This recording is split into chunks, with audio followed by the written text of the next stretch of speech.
Quando a polícia encontrou Allison, ela já havia morrido de fome, a cerca de 2 metros de uma geladeira cheia de comida fresca. Ainda mais estranho, ela rastejava para fora da cozinha quando desabou, vencida pelo impacto de semanas sem comer. Porque ela simplesmente não pegou algo para comer. Agora, a casa dela está infestada de peritos da Crime Scene Investigation e policiais. Não há sinais de arrombamento. Numa cidade pequena como essa, mortes misteriosas são grandes acontecimentos, e nunca houve uma mais misteriosa que essa. Enquanto os fotógrafos da cena do crime, sem saber se isso sequer conta como uma cena de crime, tiram fotos do corpo e dos cômodos ao redor. Um delegado fala sem parar sobre o histórico médico de Allison.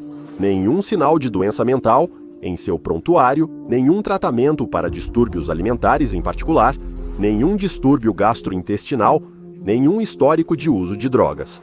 O detetive, parado entre a multidão em movimento, apenas observa fixamente o corpo de Allison. Ela está horrivelmente magra, cada osso visível sob sua pele, acinzentada e esticada. Há uma mosca rastejando pelo globo ocular dela. Já de início, nada disso parece fazer sentido. Você acha que ela foi mantida em fome em outro lugar e depois largada aqui? Pergunta o delegado. O detetive dá de ombros. Parece muito trabalho para fazer tudo isso. Se alguém matou ela desse jeito, devia odiá-la de verdade. As reflexões são interrompidas por alguém rindo.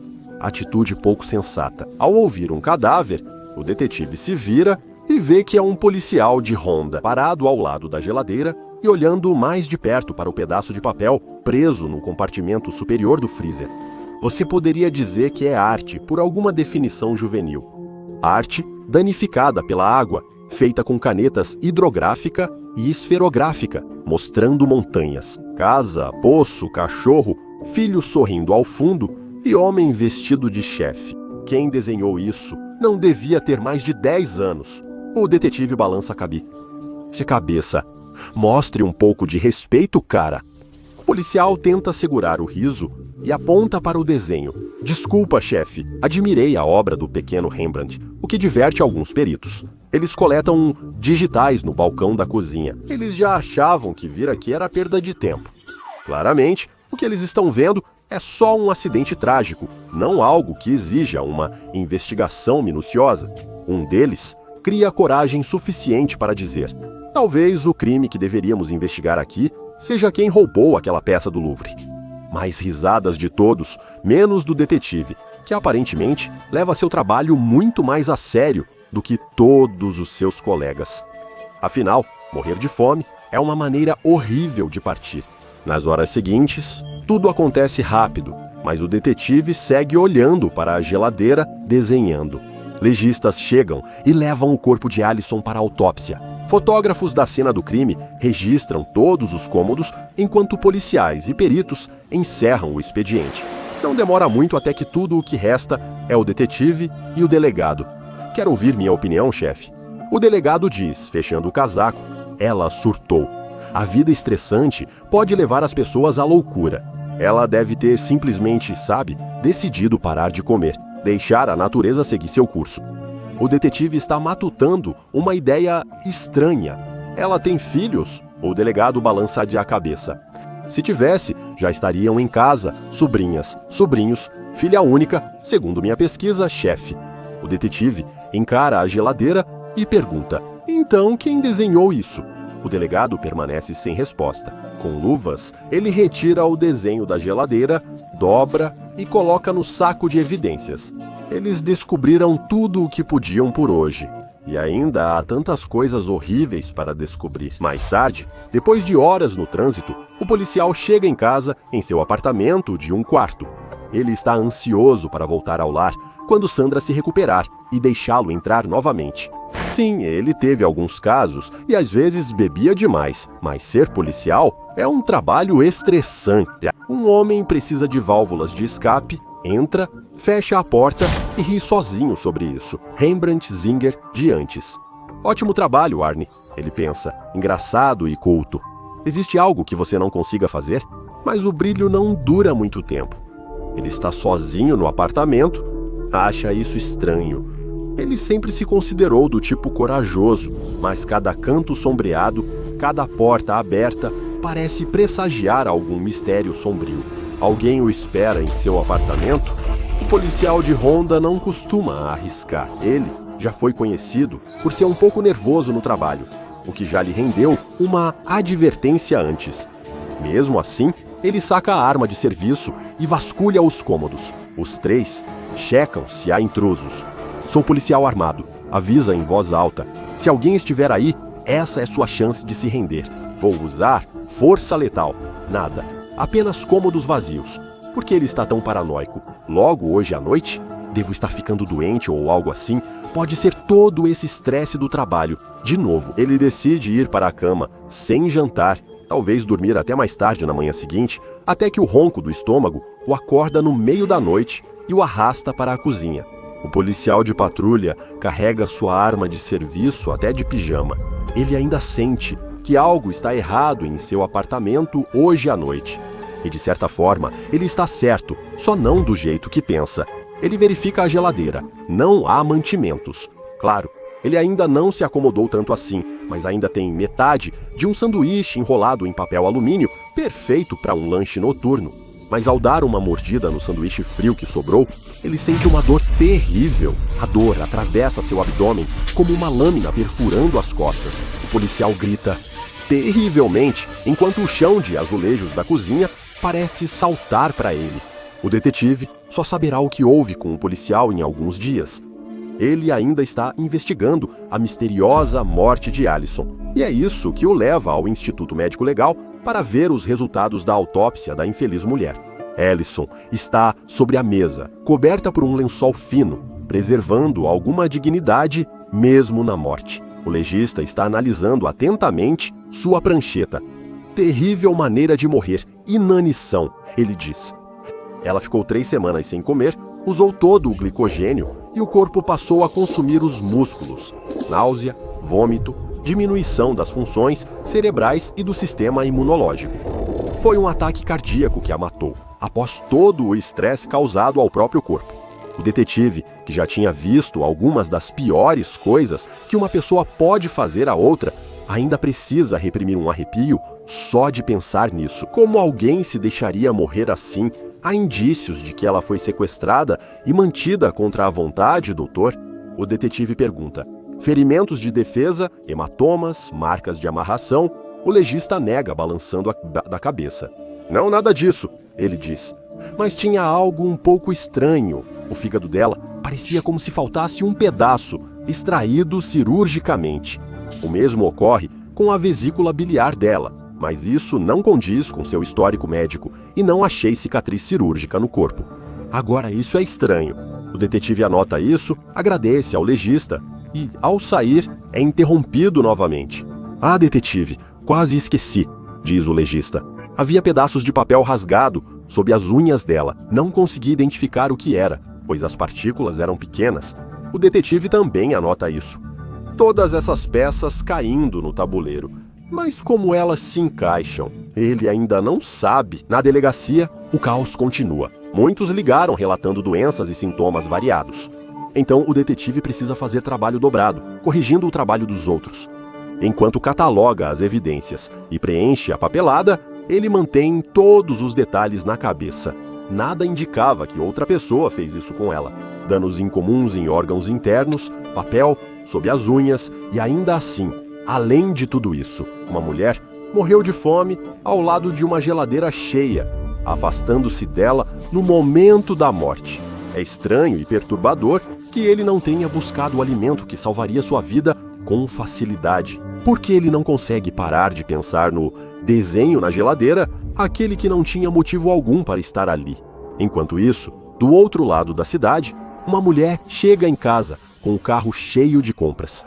O marido dela, um técnico de perícia criminal, precisou avisar que estava doente após sentir forte dor abdominal. Ela pensou, deve ser pelo trabalho dele, úlceras de estresse. Talvez por isso ela o deixou em casa, com petiscos e televisão, enquanto cuidava das tarefas domésticas. Mas ela não faz ideia do que a espera quando voltar para casa. Ela está atravessando a porta, com os braços cheios de grandes sacolas marrons de compras, quando ouve gemidos vindo da sala de estar. Dolorido, gutural e estranhamente oco, como o som de um animal ferido. Ela vai investigar. Vê seu marido, do Crime Scene Investigation, esparramado no sofá e grita de horror. As sacolas de compras caem no chão e se espalham por toda a parte. Ele está olhando para o teto, gemendo com a boca vazia. A língua dele sumiu. Só ficou um túnel negro vazio até o fundo da garganta. O mesmo vale para os olhos dele. Agora 2 órbitas negras e vazias. Enquanto isso, o detetive segue uma pista e chega à casa da mãe de Allison. Aparentemente, elas eram próximas e, pelo vermelho dos olhos dela, ele percebe que ela ainda está de luto pela terrível morte da filha. Sentados à mesa, da mãe tomando café, ela diz que nada faz sentido para ela. A filha dela tinha acabado de se mudar para casa e parecia tão feliz. Allison saiu de um relacionamento ruim e estava animada com seu novo lar e independência. Ela tinha acabado de instalar a geladeira nova. O detetive a interrompe ali. Allison havia mencionado especificamente a geladeira. A mãe dela faz um aceno com lágrimas nos olhos. Ela encontrou no Facebook Marketplace. Disse que tinha exatamente o tipo de vibe retrô que ela procurava. Uma Cosley Shelvedor. São muito raras hoje. Tudo está se encaixando, está tudo bem. Allison está feliz. Então ela compra uma geladeira nova e em 3 semanas ela morre de fome em circunstâncias misteriosas daquela geladeira. Ele sabe que isso tem algo a ver com isso. E se quiser respostas, precisa voltar e dar uma olhada mais de perto. O detetive chega de volta à casa de Allison enquanto o sol está se pondo e a escuridão começa a se aproximar. Ele entra sozinho e vai direto para a cozinha, onde a geladeira o espera. E, estranhamente, ele vê que o desenho que viu seu assistente tirar daquela geladeira com seus próprios olhos, ainda está lá, preso ao compartimento superior. Tem algo errado aqui. E realmente não é preciso ser um detetive para perceber isso. Sentindo um desconforto profundo e inquietante, ele se aproxima da geladeira e abre a porta, sem saber o que esperar do outro lado. Mas a única coisa que ele não esperava eram 4 sacolas de papel pardo empilhadas cuidadosamente na geladeira, que estava vazia fora isso. Cada uma tem o nome Eric rabiscado com uma caneta preta, todas na mesma caligrafia. O detetive sabe que não deve tocá-las. Ele chama reforço imediatamente, que logo chega. Os sacos de papel estão em análise em um laboratório forense vinculado à delegacia. O conteúdo de cada saco, que um técnico de laboratório esvazia lentamente na frente dele, é praticamente o mesmo. Um ziplock com 3 cookies de chocolate e um bilhete, "Seja um bom menino hoje", escrito igual a Eric, no exterior de cada saco. Um sanduíche de pão branco sem bordas, recheado com uma mistura estranha de carne e vísceras, além de outros sacos Ziploc com mais carne e vísceras. Naturalmente, eles fazem testes de DNA na carne dentro dos sanduíches, e não demora muito para determinar que a carne em questão é humana. Testes de DNA mais precisos mostrariam que a carne era do policial de rua. O técnico da perícia e o infeliz delegado que havia retirado o desenho da geladeira pela primeira vez sob as ordens do detetive. A essa altura, todos já morreram. Eles ainda não foram descobertos e não serão, pelo menos não pelo nosso detetive, que quase desvendou tudo. Sua investigação logo será tirada dele por homens que dizem ser do FBI, que vão perguntar a ele sobre todos que têm conhecimento do caso. O detetive e os citados por ele terão as memórias apagadas, porque a morte infeliz de Allison e de todos os outros agora são apenas notas de rodapé no arquivo da Fundação SCP para o SCP-683, Arte de Geladeira. Após tudo o que ouviu, é normal ter perguntas e prometo responder a algumas delas.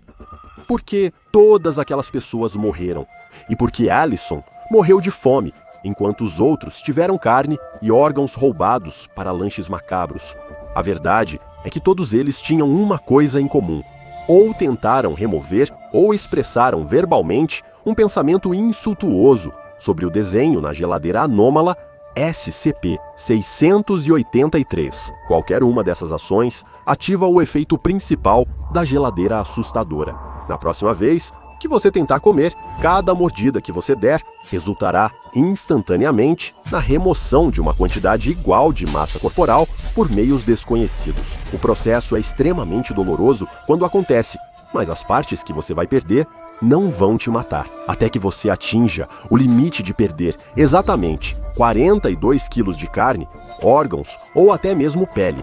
Aí você estará definitivamente morto e será lento e agonizante, até onde sabemos, uma vez que o processo seja iniciado. Na verdade, não há como parar isso. Bem, não há como parar isso e continuar vivo de qualquer forma. A única forma de ganhar mais tempo é optar por não comer. Essa foi a opção que a pobre Allison escolheu depois de sentir a dor excruciante das suas primeiras mordidas. Ela sobreviveu algumas semanas a mais que a maioria das vítimas do SCP-683, considerando que ela passou semanas morrendo de fome e percebendo que a geladeira retrô a matou. Depende do ponto de vista se esse é um jeito melhor de partir. Talvez você já saiba o que acontecerá com suas vísceras se não escolher morrer de fome. A carne vai para os lanches de sacola, usada em sanduíches, e o restante fica no Ziploc, formando um almoço nutritivo para o Eric.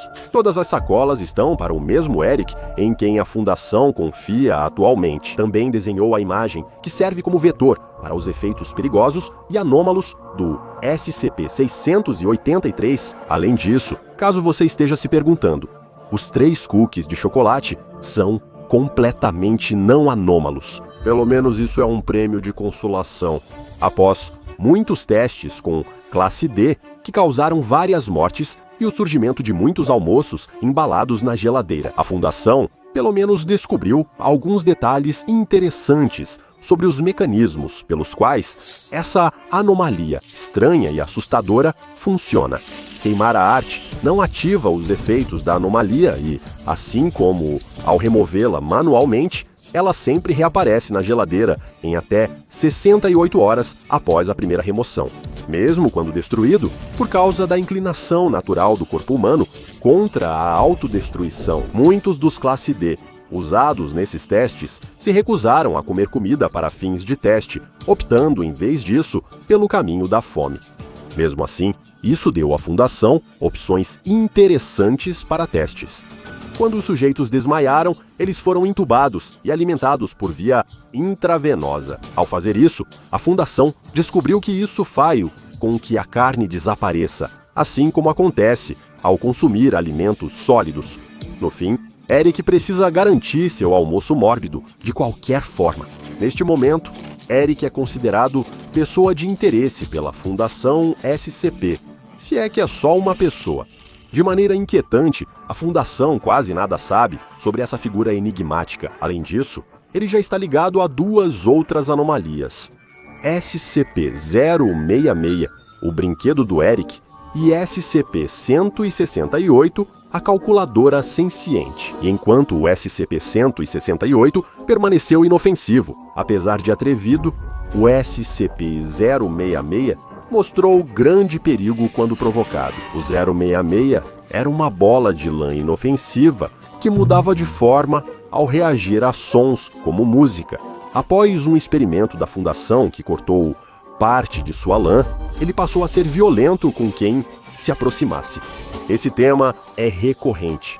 Muitas anomalias ligadas a Eric parecem inofensivas ou caprichosas.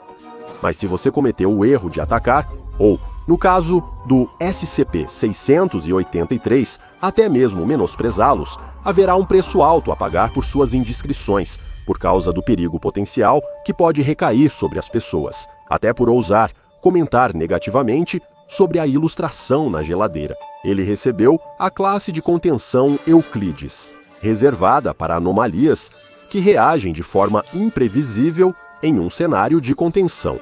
Ele fica em uma câmara de contenção padrão de 8x 5 metros na Baía de Pesquisas, Zingibur 4, no sítio 19, sempre ligado a um gerador a gás. Para manter a geladeira funcionando, ela também está coberta por um grande pano opaco, com a intenção de impedir que alguém remova acidentalmente o desenho durante os testes e sofra as consequências fatais como resultado. A câmara ao redor da geladeira tem porta de aço, dobradiças reforçadas e acesso por cartão-chave SCP com substituição manual.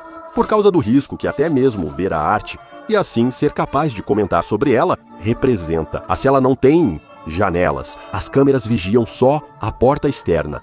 E os seguranças devem ser nível 3 ou mais, apenas autorizado. Alimentos e bebidas proibidos a menos de 20 metros da câmara de contenção. Não dá para arriscar com essa geladeira amaldiçoada, onde E. coli nem é o pior problema. Na nossa era da internet, é mais fácil do que nunca fazer comentários e críticas sobre tudo o que vemos. Veja os comentários deste vídeo para exemplos.